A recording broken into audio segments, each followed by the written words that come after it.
नमस्कार सभी को। आज फिर मैं कुछ टॉपिक से बात करूँगा और टॉपिक से बात शुरू करने से पहले मैं थोड़ा-सा यहाँ पे एक जो इंसिडेंट हुआ है परसों सीनियर डीएमएम झांसी मेरे साथी रहे मिस्टर दीपक यादव और परसों वो नहीं रहे और झांसी सीनियर डीएमएम थे, सीनियर डिवीजनल मटेरियल मैनेजर और उनका केस मैंने पता किया, डिस्कस किया वहाँ बाकी ऑफिसर्स से, तो पता चला है कि उन्होंने भी काफ़ी लापरवाही की और लापरवाही का ही नतीजा था कि उनको अपनी जान से हाथ धोना पड़ा। तो जो केयरलेसनेस है, जो लापरवाही है, उसपे लगातार मैं वार्न कर रहा हूँ सब लोगों को, उसके बावजूद कम नहीं हो रही है और बड़ी आश्चर्य की बात है कि अपनी लाइफ़ के प्रति लोग सीरियस नहीं हैं और थोड़ी-सी गलती से उनको अपनी लाइफ़ से हाथ धोना पड़ रहा है। तो ये मेरे समझ में नहीं आ रहा है कि क्यों ऐसा कर रहे हैं लोग और उनके बारे में जो मुझे पता चला कि उनके फादर की डेथ हो गई थी कोरोना से ही कुछ दिन पहले और फिर उनको कोरोना हो गया और 4-5 दिन तक उन्होंने कुछ भी नहीं किया, ना टेस्ट कराया, ना दवा शुरू की और काफ़ी लोगों ने सजेस्ट किया कि आपको इसको सीरियसली लो और इसको ट्रीटमेंट आप लो और तो वो बहुत ही मज़ाकिया और हँसमुख इंसान थे। लेकिन इसका मतलब ये नहीं कि आप अपनी ज़िंदगी के प्रति लापरवाह हो जाएँ। तो बस वो हँस के टाल देता है, कुछ नहीं है कह के और टालते रहे वो अल्टीमेटली और डेली वॉक भी करते रहे, टहलते भी रहे मॉर्निंग में, जो मुझे पता चला। जबकि अगर कोविड होता है आपको तो रेस्ट बहुत इम्पोर्टेंट है। पहले भी क कुछ केस में डिस्कस कर चुका हूँ, जहाँ पे रेस्ट नहीं लिया गया प्रॉपर और उसके कारण केस बिगड़ गया और सीरियस कंडीशन में चले गए लोग। तो प्रॉपर रेस्ट बहुत ज़रूरी है और आप उसको इग्नोर करके अगर आप मॉर्निंग वॉक कर रहे हैं, 2 किलोमीटर, 3 किलोमीटर टहल रहे हैं अगर कोरोना के साथ में, एक तो आपका ये है कि आप इन्फेक्ट कर सकते हैं दूसरे लोगों को, जो मैं पहले भी बोल चुका हूँ कि अगर आपको इन्फेक्शन होता है तो आपकी बहुत बड़ी ज़िम्मेदारी बनती है कि आप बाकी लोगों को इन्फेक्शन से बचाएँ। तो पहली गलती तो आप ये कर रहे हैं, दूसरा अपनी बॉडी को एक्सर्ट कर रहे हैं आप, जबकि एडवाइस्ड है कि बिल्कुल आपको रेस्ट करना है ताकि ताकि आपकी बॉडी में पूरी ऑक्सीजन पहुँचती रहे। ऑक्सीजन की रिक्वायरमेंट कम रहे आपकी बॉडी की और लेकिन उसके बावजूद उन्होंने लापरवाही की और 5-6 दिनों के बाद जब केस बिगड़ने लगा, तब वो एडमिट हुए हॉस्पिटल में झांसी में और फिर उसके बाद जब वहाँ पे और तबीयत खराब हुई, तो उनको मेदांता में अरेंजमेंट किया गया एडमिट करने का अधिकारियों द्वारा और उसको भी इग्नोर करके वो काफ़ी दिनों तक रेस्ट करते रहे कि नहीं मेदांता में नहीं जाना है। फाइनली बड़ी मुश्किल से एग्री हुए मेदांता जाने के लिए और ये पता चला कि मेदांता में 4-5 दिन इलाज होने के बाद उनकी रिकवरी ऑलमोस्ट हो गई थी, लेकिन लास्ट डे फिर कोलैप्स कर गए वो। तो ये सीधा-सीधा लापरवाही दिखाता है, किस तरह से आप शुरू से ही बड़ा कैज़ुअली ले रहे हैं इस बीमारी को और लाइटली ले रहे हैं और अगर इसको आपने लाइटली लिया, जैसे कि मैंने पहले भी कहा है, अगर इसको आपने लाइटली लिया, कैज़ुअली लिया, तो फिर ये आपको छोड़ने वाली नहीं है। और अगर आपने शुरू से पहले डे 1 से अगर संघर्ष किया आपने, आप जम के लड़े अगर पहले दिन से, तो आप पक्का जीतोगे, उसमें कोई डाउट नहीं है। लेकिन अगर आपने लापरवाही की शुरू में, तो ये जानलेवा बीमारी है और लाखों लोगों की जान ऑलरेडी जा चुकी है, तो आप उसमें से अलग नहीं हैं। हम बाकी लोग भी उसी का पार्ट हैं और उनके साथ भी वही होगा अगर लापरवाही करेंगे तो। फिर से एक बार कॉशन है, इसको डे 1 से बहुत सीरियसली लें इस बीमारी को। अगर आप सीरियसली नहीं लेंगे तो ये अ, आपके साथ ये कुछ भी हादसा हो सकता है। आप आईसीयू में पहुँच सकते हैं, आप वेंटिलेटर पहुँच सकते हैं और आप अपने जीवन से भी हाथ धो सकते हैं। अब आप सोचिए घर परिवार की क्या गलती है? मुझे जो पता है जितना पता है कि बेटी की शादी कर दिया था उन्होंने और बेटा अमेरिका से एक है कहीं बाहर के जॉब में और वाइफ़ अब घर में रह गई हैं। मदर का मुझे आइडिया नहीं है कि नहीं अभी। मैं उनके घर भी गया हूँ झांसी में रहते हुए और मेरे ऑफ़िसर रहे हैं वो, स्टोर ऑफ़िसर रहे हैं जब मैं झांसी लोको शेड में था। तो बड़ा तकलीफ़ होती है सुन कर के, लेकिन तकलीफ़ उससे ज़्यादा इस बात की होती है कि व्यक्ति ने अपनी अपनी लापरवाही से, अपनी गलती से अपनी ज़िंदगी को गँवा दिया।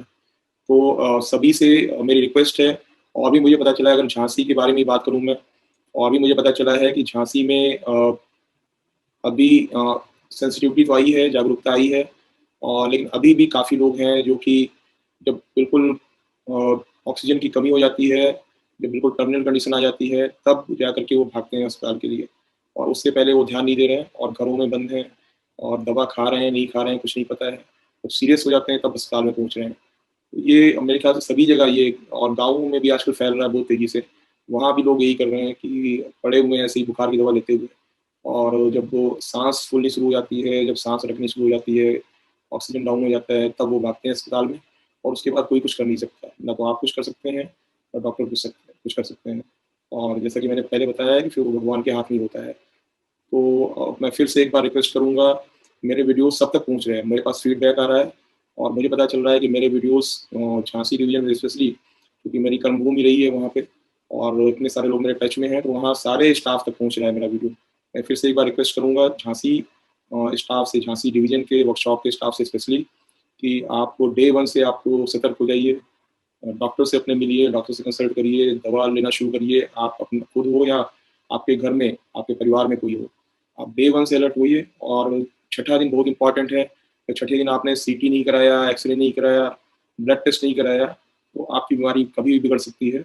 और फिर उसके बाद जैसे कि मैंने बताया, आप तीसरी स्टेज में चले जाएँगे और भगवान के हाथ में हो गया और फिर बहुत मुश्किल होगा बचना। तो कल भी हमारे एक पुराने साथी हैं वहाँ पे और उनसे बात हो रही थी, काउंसलिंग कुछ चाह रहे थे, कुछ गाइडेंस चाह रहे थे। तो देखा मैंने कि किस तरह से लोग संघर्ष कर रहे हैं तीसरी स्टेज में जाकर के। और आपको मौका दिया है, जो भी जिसको भी पहले दिन इन्फेक्शन हो रहा है, उनको भगवान ने मौका दिया कि आप पहले दिन से आप एक्शन ज़ोन में आ जाइए और अपने आप को बचा लीजिए आप। अगर आप नहीं कर रहे हैं तो गलती कर रहे हैं।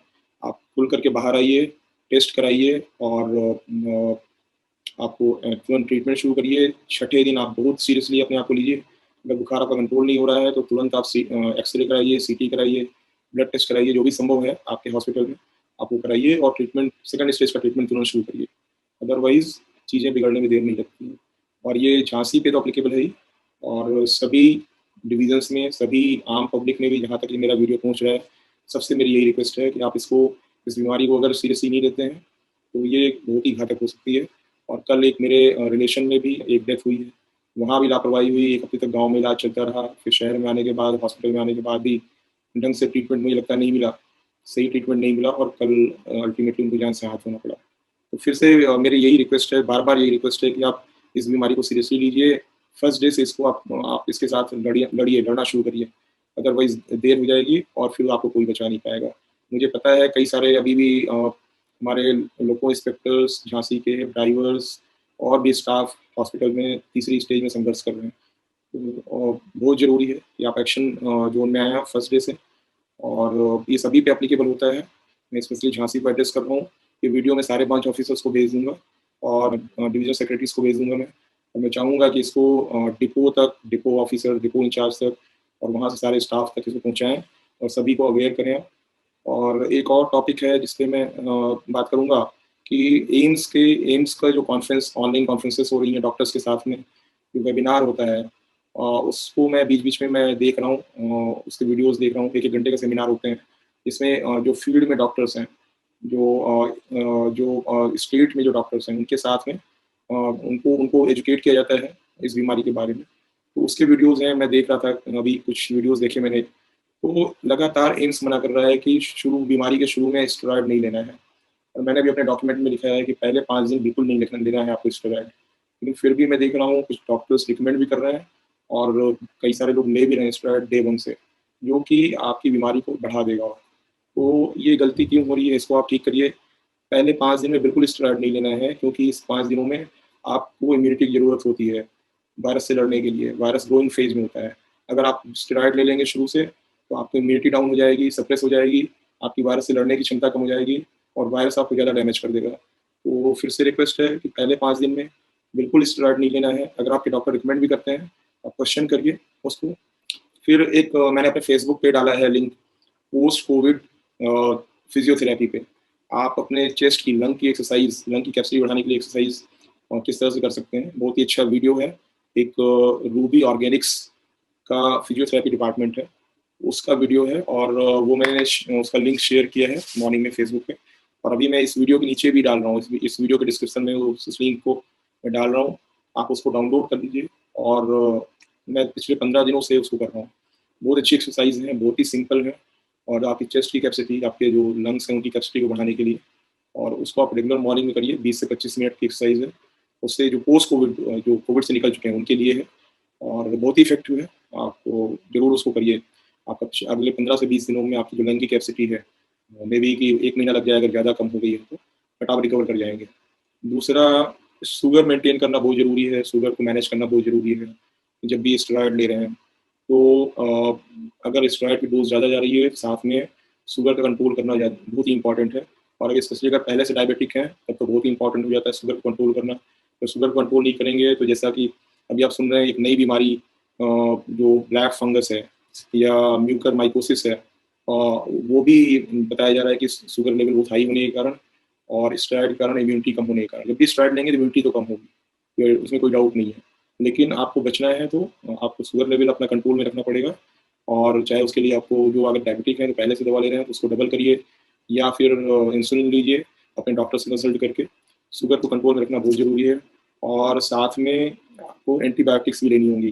जब आप हॉस्पिटल में ट्रीटमेंट लेते हैं तो आपको एंटीबायोटिक्स लगातार दी जाती हैं, ताकि आपको कोई सेकेंडरी इन्फेक्शन ना होने पाए, क्योंकि स्टेरॉइड से आपका इन्फेक्शन, आपका इम्यूनिटी काफ़ी डाउन हो जाती है। तो कोई दूसरा इन्फेक्शन ना होने पाए आपको, फंगल, बैक्टीरियल, इसके लिए आपको लगातार एंटीबायोटिक दी जाती है। और डिस्चार्ज होने के बाद भी 5 दिनों के लिए मुझे तो दिया गया था, हो सकता है लंबे टाइम के लिए भी दिया जाए आपको एंटीबायोटिक्स, ताकि आप सेकेंडरी इन्फेक्शन से बचे रहें। तो एंटीबायोटिक्स लेना बहुत इंपॉर्टेंट है स्टेरॉइड के साथ में, ताकि आपको कोई दूसरा इन्फेक्शन ना हो। और कुछ मुझे पता चला है कि सोशल स्टिग्मा भी है कुछ लोगों में, जहाँ जो पिछड़े इलाके हैं, जैसे बुंदेलखंड में मुझे पता चला है कि लोगों को ये डर है कि अगर हम पॉजिटिव, अगर हम टेस्ट करा लेंगे, कोरोना पॉजिटिव आ जाएँगे, तो लोग लोग हमारा बहिष्कार कर देंगे, लोग हमसे अलग हो जाएँगे, लोग दूर हो जाएँगे, और लोग हमें किस नज़र से देखेंगे। तो हम अभी किसकी सदी में जी रहे हैं? आपने कोई अपराध नहीं किया है, आपको एक बीमारी हुई है और उसका ट्रीटमेंट करना है। तो ये सोशल स्टिग्मा, ये सामाजिक सामाजिक डर, ये पता नहीं कहाँ से कुछ लोगों में है, और इस कारण से मुझे पता चला है कि कई सारे लोग खुल के सामने नहीं आ रहे हैं, टेस्ट नहीं करा रहे हैं, ट्रीटमेंट नहीं करा रहे हैं, और अल्टीमेटली सीरियस होने के बाद हॉस्पिटल भाग रहे हैं और डेथ हो रही है। आप इसको देखिए, हो सकता है बाकी इलाकों में भी हो, जो बैकवर्ड एरियाज़ हैं, झारखंड में या और जो थोड़ा यहाँ पे डेवलपमेंट कम है। तो अगर ये प्रॉब्लम है तो जागरूक होने की ज़रूरत है। हम 21वीं सदी में जी रहे हैं, हम सती प्रथा वाली सदी में, सती प्रथा के समय में नहीं जी रहे हैं। अभी हम बहुत आगे निकल चुके हैं, और इस समय अगर हम इस तरह के सोशल स्टिग्मा है, अगर हम उसको लेके चलेंगे, तो हमारी ज़िंदगी खतरे में आ जाएगी। इसमें लाइफ़ बहुत इम्पोर्टेंट है, लाइफ़ को बचाना बहुत इम्पोर्टेंट है। और मुझे नहीं समझ में आता, आप मेरे क्लब में शामिल हो जाइए। अगर आपको लगता है कि आपका बहिष्कार हो रहा है, तो आप मेरे क्लब में शामिल हो जाइए, मैं भी कोविड पॉजिटिव रह चुका हूँ। तो आप लोगों का स्वागत है, आप लोग बाहर निकलिए, डिक्लेयर करिए, टेस्ट कराइए, ट्रीटमेंट लीजिए। और एक इतना सारा क्लाउड मैंने हटाने की कोशिश की, इतना सारा कन्फ्यूज़न था, इतना सारा डायलेमा था ट्रीटमेंट को लेकर के और टेस्ट को लेकर के, सारा मैंने क्लाउड क्लियर करने की कोशिश की। अभी एक नया क्लाउड आ गया है, और उसपे ये ब्लैक फंगस या म्यूकरमाइकोसिस का है। यहाँ पे मैं एक लॉजिक देना चाहूँगा। बहुत सारे लोग, मुझे पता चला, कल में बात हो रही थी इलाहाबाद, तो पता चला डॉक्टर्स ने स्टेरॉइड देना बंद कर दिया है। स्टेरॉइड से ट्रीटमेंट करना बंद कर दिया, या अवॉइड करना शुरू कर दिया है, या कम कर दिया है स्टेरॉइड देना। तो यहाँ पे इसके डर से, म्यूकरमाइकोसिस या ब्लैक फंगस के डर से। तो यहाँ मैं कहना चाहूँगा, सुबह मैं एक बड़ा अच्छा लॉजिक दे रहा था किसी को, कि आप नदी के किनारे खड़े हैं और पीछे आपके शेर है। अब शेर से जान बचानी है आपको, एक ही तरीका है, आप नदी में कूद जाइए। और नदी में भी आपको पता है कि कहीं-कहीं उसमें घड़ियाल भी है, मगरमच्छ भी है। अब आपके पास 2 ऑप्शन हैं, या तो आप वहीं खड़े रहिए, नदी में मत कूदिए, शेर आपको खा जाएगा। दूसरा ऑप्शन है, नदी में आप कूद जाइए, स्टेरॉइड ले लीजिए, और आपको पता है कि उसमें मगरमच्छ भी हैं कुछ, तो 95% या 99%, 98% चांस है कि आप नदी को पार कर जाएँगे और बच जाएँगे। 1%, 2% चांस है कि हो सकता है आपको ब्लैक फंगस का इन्फेक्शन हो जाए, आपको म्यूकरमाइकोसिस हो जाए, तो आपको संघर्ष करना पड़ जाए। अब चॉइस आपकी है, आप क्या डिसीज़न लेंगे? आप वहीं खड़े रहेंगे, आप कूदेंगे नहीं, स्टेरॉइड नहीं लेंगे कि ठीक है, शेर मार के खा जाए, कोई दिक्कत नहीं है, या आप कूदेंगे और कोशिश करेंगे बचने का, और उस प्रोसेस में हो सकता है 1-2%, 4% चांस है कि आपको मगरमच्छ या घड़ियाल या ब्लैक फंगस की चपेट में आ जाएँ। लेकिन 95%, 98% चांस है कि आप पार करके और अपने आप को बचा लेंगे। तो इससे मेरे ख्याल से क्लैरिटी आ रही होगी कि इस सिचुएशन में क्या करना है। और एम्स कभी मना नहीं कर रहा है, एम्स मैंने कॉन्फ्रेंस अटेंड किया, एम्स के डॉक्टर्स कभी मना नहीं कर रहे हैं कि आप स्टेरॉइड को मत यूज़ करिए। वो कह रहे हैं स्टेरॉइड का जुडिशियस यूज़ करिए, सही यूज़ करिए, गलत यूज़ मत करिए स्टेरॉइड को।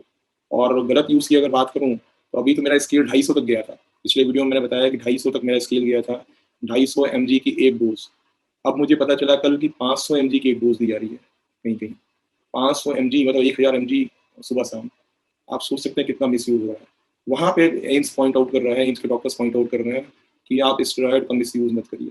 वो 8 mg, 16 mg और 32 mg इसके लिए वो ऑब्जेक्शन नहीं दे रहे हैं। दूसरा, जो शुरू से आप पहले दिन से स्टेरॉयड लेना शुरू कर दे रहे हैं या कुछ डॉक्टर्स रिकमेंड करना शुरू कर दे रहे हैं, उस पे बिल्कुल क्लियरली बोला है कि शुरू के दिनों में, शुरू के 5-6 दिनों में बिल्कुल स्टेरॉयड नहीं लेना है, जब वो वायरस मल्टीप्लाई कर रहे थे।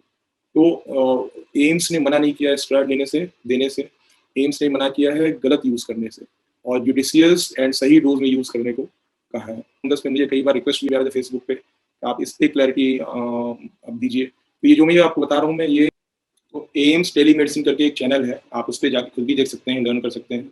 अगर थोड़ा सा मेडिकल टर्म्स और चीज़ों को समझ सकते हैं अगर आपको, तो वहाँ पे अभी एम्स लगातार, मैं देख रहा था पिछले 1 सालों से लगातार एजुकेट कर रहा है डॉक्टर्स को, और वेबिनार ऑर्गेनाइज कर रहा है। उसके सारे वीडियोस पड़े हुए हैं, पिछले मैंने देखा हूँ 1 साल से के वीडियोस पड़े हुए हैं इस चैनल पे, एम्स टेलीमेडिसिन।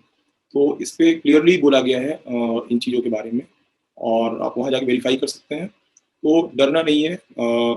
और ये म्यूकर माइकोसिस या ब्लैक फंगस जो है, ये ऐसा नहीं कि ओरल मेडिसिन आप ले रहे हैं तो आपको भी हो जाएगा। ये वहीं नॉर्मली हो रहा है, जो जहाँ तक मैं समझ पा रहा हूँ, कि जहाँ पे ऑक्सीजन पे बहुत दिनों तक कोई रह रहा है, या फिर कोई वेंटिलेटर पे, इन्वेसिव वेंटिलेटर या नॉन इन्वेसिव वेंटिलेटर पे जो रह रहे हैं लंबे टाइम तक, उनमें उनमें मुझे लगता है ये समस्या ज़्यादा हो रही है।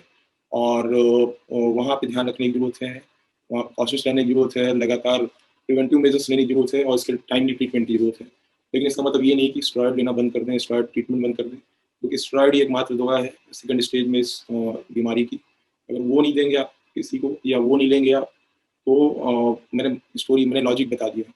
शेर, नदी और मगरमच्छ का घड़ियाल होगा। तो मेरे ख्याल से बहुत लॉजिकल है, और आप सभी समझ पा रहे होंगे। और ये मेरा पर्सनल व्यू है, बेस्ड ऑन जो भी मैंने इंफॉर्मेशन ली है वेब से, डॉक्टर्स से, उसके बेस पे एक जुडिशियस और एक लॉजिकल मेरा ये व्यू है, पर्सनल व्यू है। और मैं समझता हूँ कि ये सही भी है। तो इससे बिल्कुल डरने की ज़रूरत नहीं है ब्लैक फंगस से।